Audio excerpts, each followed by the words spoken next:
The door slammed behind him before the sentence was even finished. David didn't wait to hear the rest. He'd heard enough. Brand, image, public figure. Words that used to mean something now just felt like insults. He stepped out of the studio into the golden light of the evening, the kind of sunset that made everything look softer than it really was.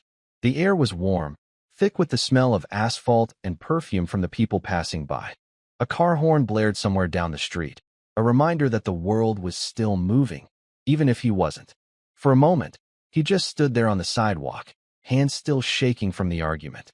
His manager's voice echoed in his head. "You're not a player anymore, David. You're a product."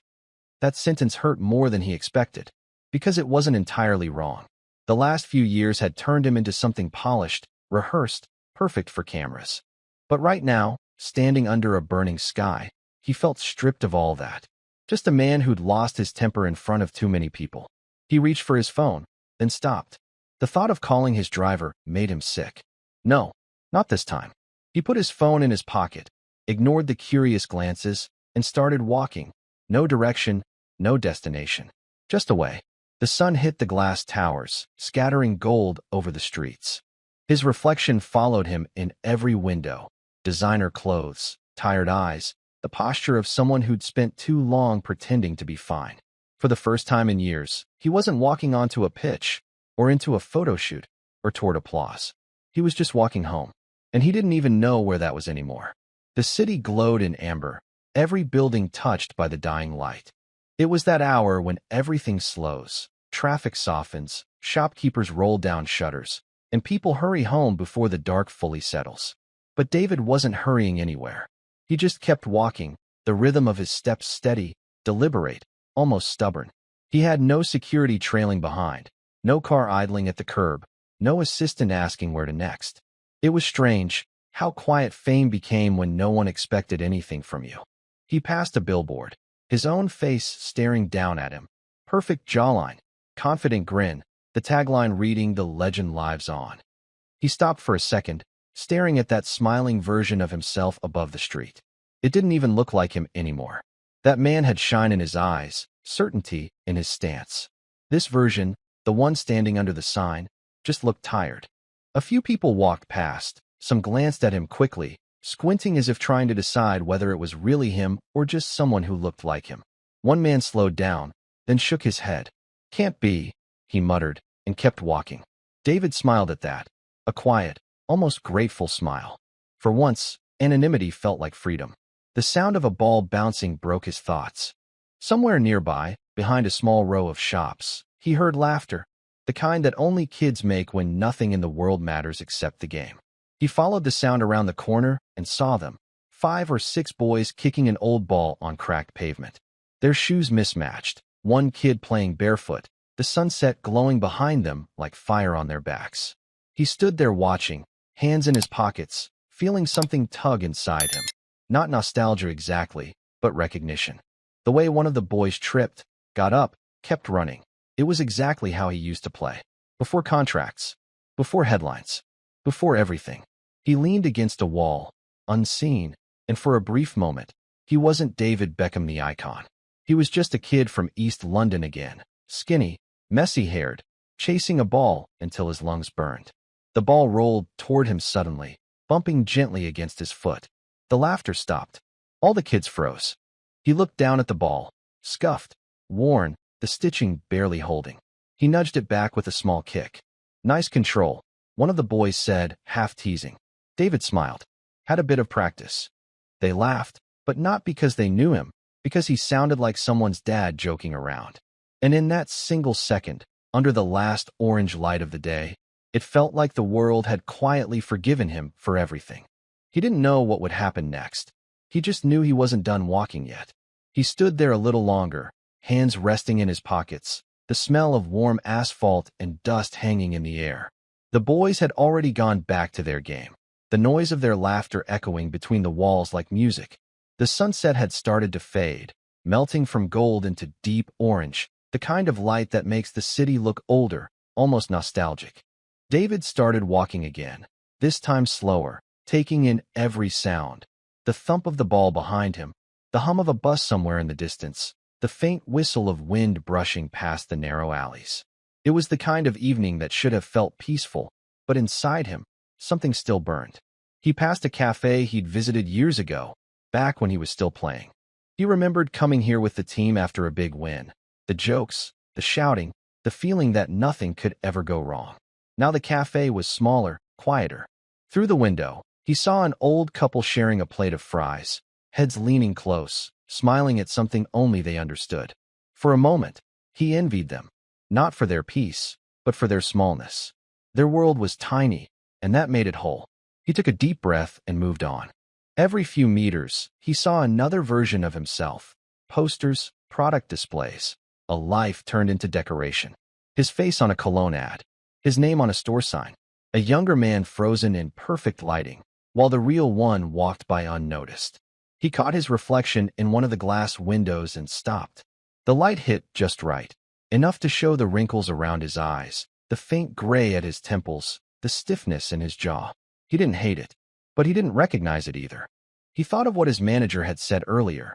You're not a player anymore. You're a product. And the worst part? Maybe he'd let that happen.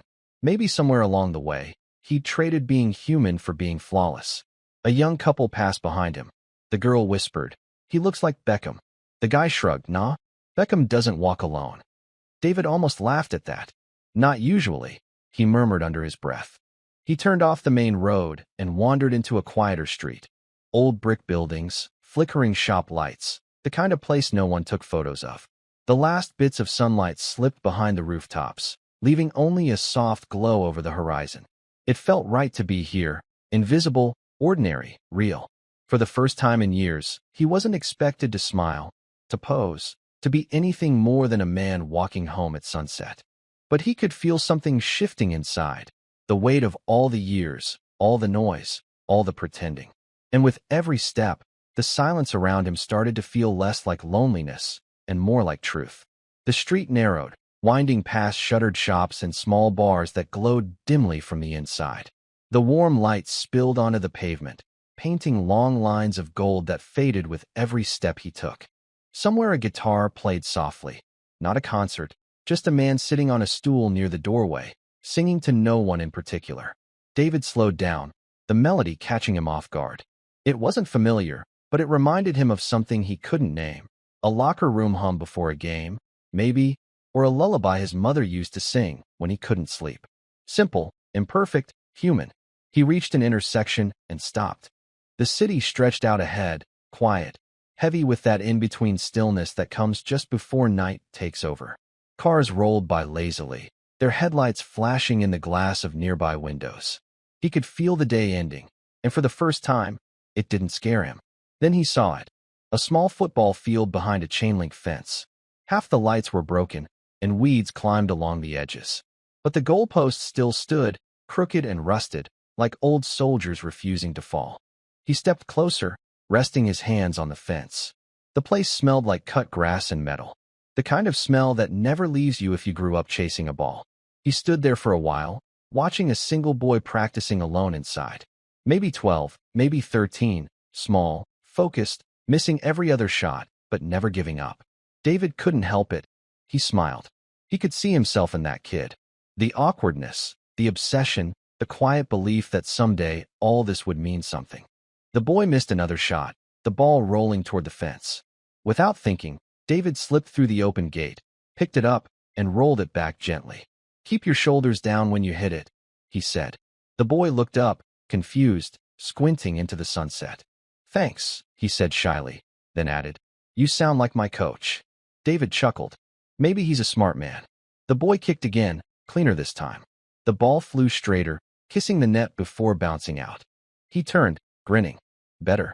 "Much," David said softly. He didn't tell the kid his name. Didn't need to.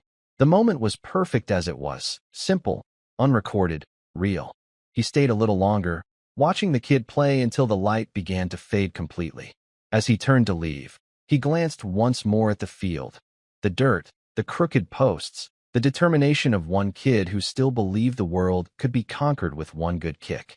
It was everything he'd lost, and everything he still loved. He walked away from the field slowly, the sound of the boy's kicks echoing behind him like heartbeats fading in time. The air was cooler now, the sun sinking low enough to stretch every shadow long across the street. The city was different at this hour, slower, quieter, almost honest. David's shoes scuffed the pavement as he passed a row of old apartments with balconies draped in drying clothes and flickering string lights. A woman watered her plants, an old man leaned on the railing smoking, and somewhere above, a radio hummed an old love song. The simplicity of it all hit him harder than any stadium ever had. These people weren't performing. They were just living. He reached a small square where kids were still out, playing tag between lampposts. One of them almost bumped into him, breathless and laughing. "Sorry, mister," the boy shouted before darting off again. David smiled. "Mister. Not Beckham. Just mister." He didn't know why, but that made him feel something close to peace. As he crossed the square, he noticed a group of teenagers sitting on a low wall, passing a cheap football between them. They looked up when he approached, curious but not starstruck. "Hey," one of them said. "You look familiar." "Do I?" David asked, smiling faintly. "Yeah," another said, squinting at him. "You're that actor from that perfume ad, right?" The others laughed. David chuckled too. Close enough.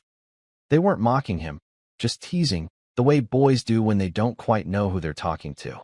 He liked it that way. One of them asked, "Where's your car?" "Didn't bring it." "Why?" He shrugged. Felt like walking. The boys exchanged glances, amused, maybe a little confused. "You walk around here?" one said. "It's kinda rough."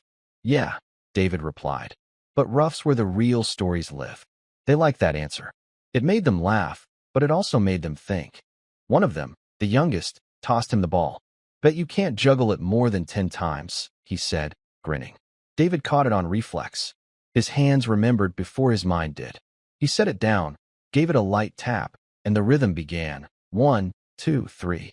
The sound of the ball against his shoes was like music. By the time he reached 15, they were all watching silently. By 20, one of them whispered, "Bloody hell." He stopped at 30, let the ball drop, and kicked it gently back. "Not bad," he said, pretending to catch his breath. The boys clapped, half joking but clearly impressed. "All right, you're not just some random guy," the youngest said, still grinning. David smiled, leaned in, and said quietly, "Don't tell anyone." The boy nodded solemnly. "Promise." As he walked away, he heard one of them whisper, "Mate, that was Beckham, wasn't it?" Another answered, "Nah, couldn't be. What would he be doing here?" David smiled to himself, hands in pockets, the last rays of sunset brushing his face. He didn't need them to know. For the first time in years, the game, even for a few minutes, had belonged only to him. He kept walking, leaving the laughter behind him, and the streets slowly grew emptier. The sun was slipping lower now, just a thin line of gold brushing the rooftops. That in-between light, half day, half night, painted everything softer. Even the noise of traffic felt like part of some rhythm instead of chaos. David's steps carried him toward the older part of town, the kind of neighborhood that hadn't changed much since his childhood. Brick walls covered in graffiti, cracked sidewalks, a smell of fresh bread from a bakery that looked too small to still exist. He stopped outside, peering through the window. Inside, a woman in her 60s was packing loaves into paper bags, her movements calm, routine, almost sacred. He pushed the door open, and the little bell above it rang. "Evening," she said without looking up. "Evening," he answered. She finally glanced at him and smiled faintly, the kind of polite smile given to every tired stranger. "What'll it be?" "Whatever's warm," David said. She wrapped a small loaf and handed it to him. "On the house," she said. "You look like you've had a long day." He chuckled. "You could say that." Her eyes narrowed slightly, studying him. "You look familiar." He smiled. "People keep telling me that." She laughed quietly. "Familiar's not always bad." He thanked her, stepped back outside, tore a piece of bread, and tasted it. Warm, simple, perfect. It reminded him of mornings with his mom before training sessions, when life was still small enough to fit in a single day. He walked on, chewing slowly, the sun now half gone. The light spilled across the windows of parked cars, glinting in flashes. He stopped beside one, an old shopfront glass reflecting him faintly. For a second, he saw himself the way the tabloids never could, a man in casual clothes, holding bread instead of trophies. And he thought, maybe this is what normal feels like. From behind him came a voice, soft, uncertain. "Excuse me, are you?" He turned. A young girl stood there, maybe 11 or 12, holding a phone but not raising it. Her face carried that mix of awe and hesitation that he knew too well. He smiled gently. "Who do you think I am?" She blinked. "You look like David Beckham." He nodded slightly. "He gets that a lot." She laughed nervously, lowering her phone. "My dad says he was his hero." David hesitated, then asked, "Your dad still plays?" She shook her head. "No. He hurt his knee, but he still has your poster in the garage." For a moment, he didn't know what to say. The setting sun lit her face, and he could see her father's dreams still flickering in her smile. "Tell him," David said finally, "he taught you something more important than football." "What's that?" she asked. "That dreams don't really end," he said softly. "They just change teams." She grinned. "That's actually kind of cool." He winked. "Don't tell him I said that." As she ran off, he watched her disappear down the street, the orange light catching her ponytail like a streak of flame. He stood there a long moment, the taste of warm bread still on his tongue, feeling something he hadn't felt in years. Not pride, not nostalgia, but connection. For once, he wasn't being admired. He was being remembered. He walked on, the last of the daylight sliding off the rooftops like a quiet goodbye. The streets were starting to glow in that soft orange haze of early evening. Not yet night, but already belonging to the streetlights and headlights. David's feet took him without plan, just following whatever corner felt right. It felt good to not have a destination, to not be expected anywhere, not even by himself. The air was warm, faintly electric, carrying the hum of the city winding down. He turned into a smaller side street. Narrow, uneven, lined with old buildings painted in fading colors. At the far end, he saw a group of kids sitting on the curb, passing a football between their legs. Not playing, just talking. The way kids do when the day's over but they're not ready to go home yet. As he passed, one of them called out, "Boy, mate, you dropped something." He looked down. His watch had slipped from his wrist, the leather strap loose. The boy picked it up and whistled. "Blimey, this thing's worth more than my house." David smiled faintly. "Then maybe you should keep it." The boys laughed, thinking he was joking. But he wasn't. He reached out and pressed it into the kid's palm. "Go on. Sell it. Split it with your mates. Buy yourselves boots.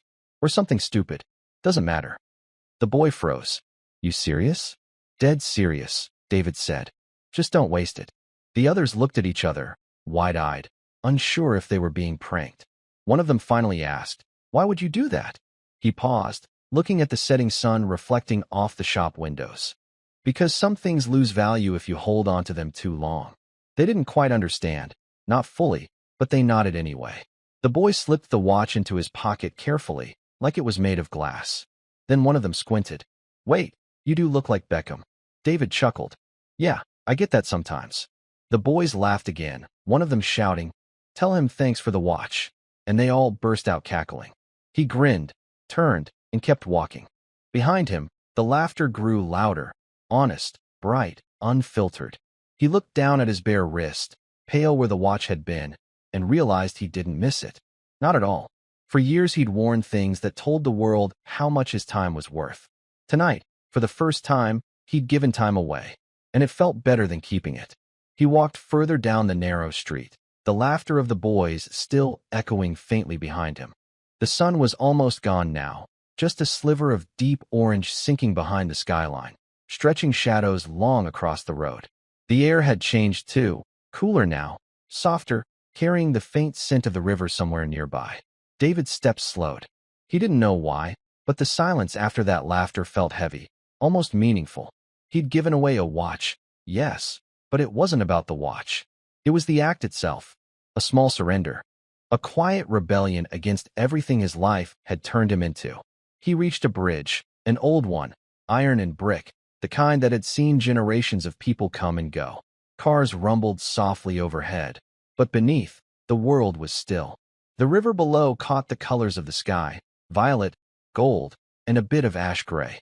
He leaned against the railing, folding his arms, watching the reflection of city lights flicker in the water.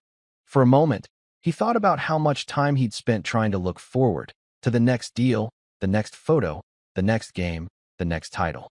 And all along, life had been quietly happening in the spaces between. A bus stopped nearby, its door opening with a hiss. For a moment, he thought about getting on. No one would expect it. He could disappear into the crowd, ride to the edge of the city, start over as someone no one knew. But then he smiled to himself. Running away wasn't the point anymore. Walking was.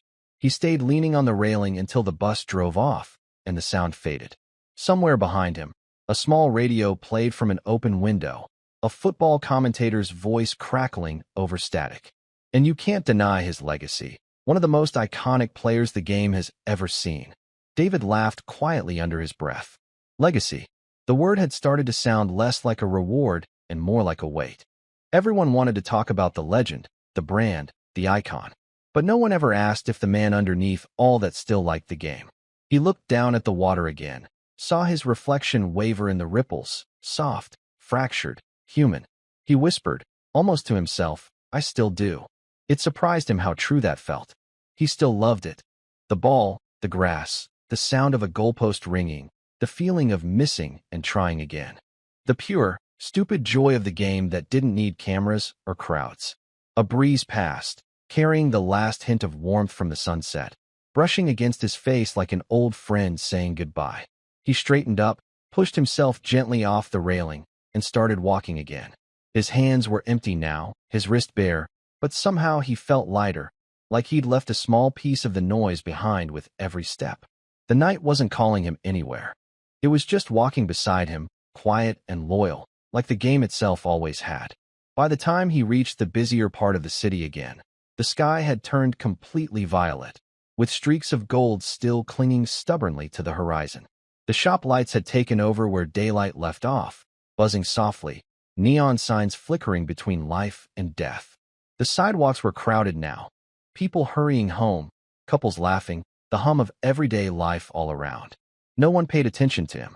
Not the waiters pulling in chairs from outside cafes. Not the kids on scooters weaving between legs. Not the girl in headphones mouthing the words to a song he didn't recognize. He was invisible again, and it felt strange but good, like stepping out of a spotlight that had been burning his skin for too long. He passed a bar where a familiar song was playing, one from years ago, the kind they used to blast after a big win. For a second, he froze, hearing the chant of fans in his memory. He could almost feel the stadium under his boots, the vibration of thousands of voices calling his name. Then, just as quickly, it faded, replaced by the chatter of people who didn't even know he was there. Inside the bar, a TV was mounted above the counter. It was showing highlights from an old match, his match. He stopped just outside, watching through the glass. The younger version of himself sprinted across the field, eyes on the ball, every movement alive with purpose. Then the slow-motion replay, the goal, the celebration, the roar. He leaned closer. For a second, he could see the pride in that man's face, the hunger, the fire. But what struck him most wasn't the victory. It was how free that man looked. The David in the bar window had everything ahead of him. The David watching from the street had everything behind. Someone inside laughed and shouted, "Legend," when the clip ended. The bartender nodded. Yeah, he was something else. He was. David smiled faintly. He still is, he wanted to say, not out of ego, but because he finally understood that didn't erase is. You don't stop being who you were. You just learn to live with the echoes. He took a step back from the glass, his reflection overlapping with the image of his younger self on the screen. For a moment, they looked like one, the past and the present, perfectly misaligned. Then a small voice broke the spell. "Hey, mister," said a boy standing beside him, holding his dad's hand. "That's you, isn't it?" David looked down, surprised, then smiled softly. "Used to be." The boy frowned. "Used to be? You don't stop being you." David chuckled. That pure, innocent certainty only a child could have. "You're right," he said. "Guess I forgot that for a bit." The boy grinned, tugged his dad's arm, and they walked away. David stayed for one last look at the screen. His younger self faded into a commercial, the image gone. The bar noise swallowed the silence, and the world kept moving. He turned and walked on, the glow from the bar stretching across the sidewalk like a trail, a reminder that you can't go back to who you were. But sometimes, if you're lucky, you can walk beside him for a while. He kept walking, drawn now by the sound of the city as it changed moods, the rush of day softening into the hum of night. The orange warmth of sunset had bled into the blue of streetlights, and the rhythm of everything had slowed. For the first time that day, David wasn't walking away from something. He was simply moving through the world like everyone else. He passed a group of young men outside a small barber shop, one of them trimming another's hair under the glow of a hanging bulb. They laughed loudly, teasing each other, music pulsing from a cracked speaker. David smiled as he walked by, unnoticed, the smell of shaving cream and cigarette smoke thick in the air. A few blocks later, he saw a crowd gathered around an electronics shop window. Inside, a row of TVs played the evening news. The headline at the bottom read, "David Beckham seen leaving meeting after heated argument." He froze. The footage played on every screen, him storming out of the studio just hours ago. The reporters outside, shouting questions he hadn't answered. A shot of his manager looking frustrated. A voiceover. Sources say tensions are growing inside Beckham's management team after disagreements about future projects. He stood there watching himself, that angry version, the clenched jaw, the eyes that said too much. He barely recognized the man on the screen. The crowd murmured. "Can you believe it?" said a woman beside him. "Even people like him lose it." Her friend shrugged. "He's rich. What's he got to be angry about?" David looked down at the pavement, smiling bitterly. They weren't wrong. Not completely. He had everything, but sometimes everything feels like a prison with glass walls. He turned his gaze back to the TV. They'd looped the footage again, him walking away, framed perfectly in that golden light. The anchor's voice said, Beckham declined to comment. He whispered, almost to himself, because there's nothing left to say. He glanced at the people watching. None of them noticed him, not the real one standing right beside them. They were too focused on the moving image, the idea of him, the version that fit neatly into a headline. It struck him then, the cruel, quiet truth of fame. You can lose control of your own story and still be expected to smile through it. He stepped back from the window, leaving the flickering screens behind. His reflection followed him in the glass, smaller now, distorted by light and dust. For years, the world had been watching that version of him, but maybe it was time they forgot him a little. He walked on, deeper into the calm of the evening, until the sound of the TVs faded completely. The city lights reflected off the windows of parked cars, blinking like small fires in the distance. He slipped his hands into his pockets and thought, let them talk. Tonight, I'm not theirs. Tonight, I'm mine. The streets had emptied out. Only the low hum of passing cars and the occasional bark of a dog filled the air. The city wasn't asleep yet, just catching its breath. David walked past a small park where the trees swayed gently in the warm night air, their leaves whispering like old friends gossiping quietly. He stopped at a bench near the edge of the park. It was one of those worn wooden ones, the kind that creaked when you sat down.